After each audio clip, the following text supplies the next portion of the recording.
नमस्कार and welcome to enlighten citizen. मैं हूं आकाश मुजारिया। रिसेंटली आपने सुना होगा कि सीबीएसई ने रिमूव कर दिया chapters from the NCERT text books. इसमें कुछ चैप्टर्स थे इस्लामिक एम्पायर्स को लेकर, कोल्ड वॉर को लेकर। इसमें कुछ पोएम्स भी थी फैज़ अहमद फैज़ की। साथ में जो इसमें मुग़लों से रिलेटेड जो एम्पायर्स थे उसके बारे में भी जो चैप्टर था उसे भी डिलीट कर दिया गया है। और उसके साथ ही जवाहरलाल नेहरू की जो नैम पॉलिसी थी, नॉन अलाइंड मूवमेंट पॉलिसी, उसे भी रिमूव कर दिया गया है सीबीएसई के द्वारा। तो ये पूरा इशू क्या है मैं बताऊंगा आपको बहुत ही आसान भाषा में।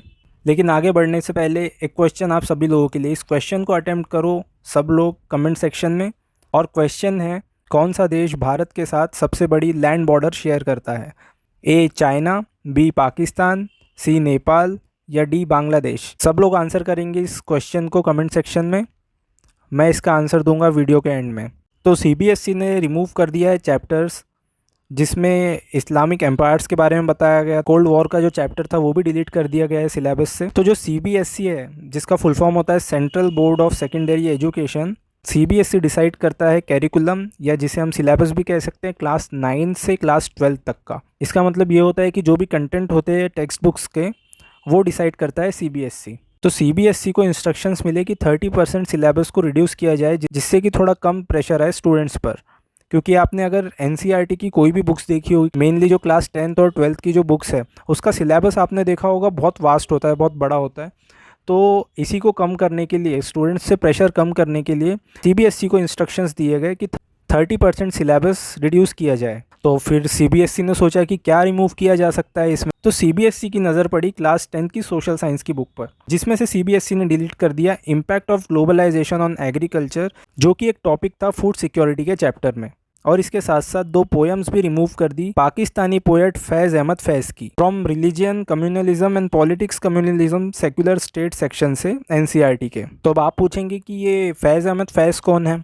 फैज़ अहमद फैज़ पाकिस्तान के एक बहुत बड़े पोएट है जिन्होंने बहुत सारी फेमस पोएम्स लिखी हुई है।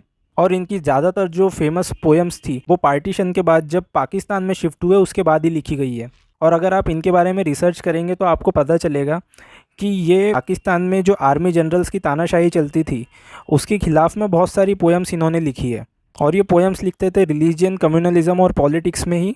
लेकिन आप देखेंगे कि इनकी जो पोएम्स है इसको गलत तरीके से यूज़ किया जाता रहा है इंडिया में भी बहुत सारे इश्यूज़ में। ठीक है, आप देखेंगे जब सिटीज़नशिप अमेंडमेंट बिल पर प्रोटेस्ट हो रहे थे तो दिल्ली में बहुत सारी जगह इनकी एक बहुत फेमस पोएम है हम देखेंगे वो रिसाइट की जा रही थी। और मुझे समझ में नहीं आता, जब भी कुछ प्रोटेस्ट होते हैं तो फैज़ अहमद फैज़ की पोएम्स रिसाइट करते हैं बहुत सारे लोग, बहुत ही ऑड इंस्टेंसेस में। और उसके बाद भी हमने ये देखा कि आईआईटी कानपुर में इस पोएम को रिसाइट किया गया और इसके बारे में फिर कंप्लेंट भी हुई, क्या ये पोएम हिंदू विरोधी है। और ये भी बात बहुत इंटरेस्टिंग है कि इंडिया के प्रोटेस्ट में इस पोएम को बहुत एक्सटेंसिवली यूज़ करते हैं प्रोटेस्टर्स। लेकिन अगर हम थोड़ा डीपली देखेंगे तो इंडिया में वो सारी प्रॉब्लम्स नहीं है जो पाकिस्तान में है। पाकिस्तान में वहाँ की आर्मी बहुत पावर्स रखती है अपने हाथ में, बहुत सारे आर्मी जनरल्स वहाँ पर तख्ता पलट कर चुके हैं। लेकिन इंडिया में हमारी आर्मी कभी तख्ता पलट नहीं करती। इंडिया में ऑल टुगेदर पोजीशन बहुत अलग है।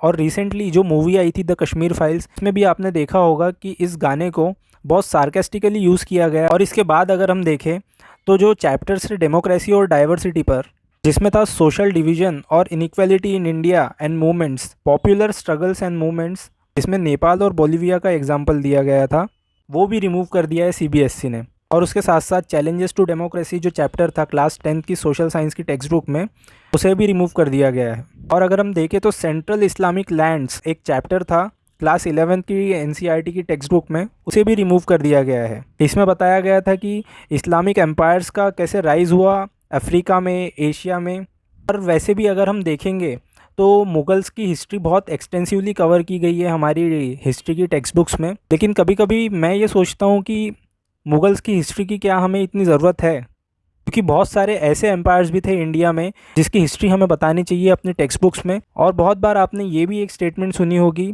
बहुत सारे इंटेलेक्चुअल्स से कि इंडिया अकेला ऐसा कंट्री है जिसकी हिस्ट्री उसके इन्वेडर्स ने लिखी हुई है। लेकिन हिस्ट्री की टेक्स्ट बुक्स में हमेशा से मुगल्स को बहुत ज़्यादा प्रेफरेंस मिली हुई है बाकी सारे एम्पायर्स के आगे। जबकि इंडिया में बहुत बड़े बड़े एम्पायर्स भी हुए हैं, जैसे Ahom empire north east India में, आसाम में mainly, Chola Pandya empires, Rajputana empire, Maratha empire. इन सब की हिस्ट्री भी हमें बतानी चाहिए अपने स्टूडेंट्स को।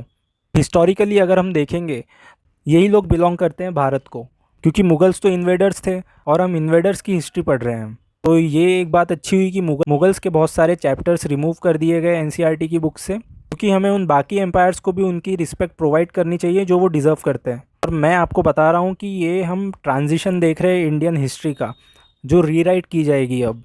और क्लास 12th की पॉलिटिकल साइंस की टेक्स्ट बुक से कोल्ड वॉर ईरा और नॉन अलाइन मूवमेंट की जो पॉलिसीज़ थी जवाहरलाल नेहरू की, उसे भी डिलीट कर दिया गया है। और इस बात को लेकर इशू बनना अब शुरू हो गया है।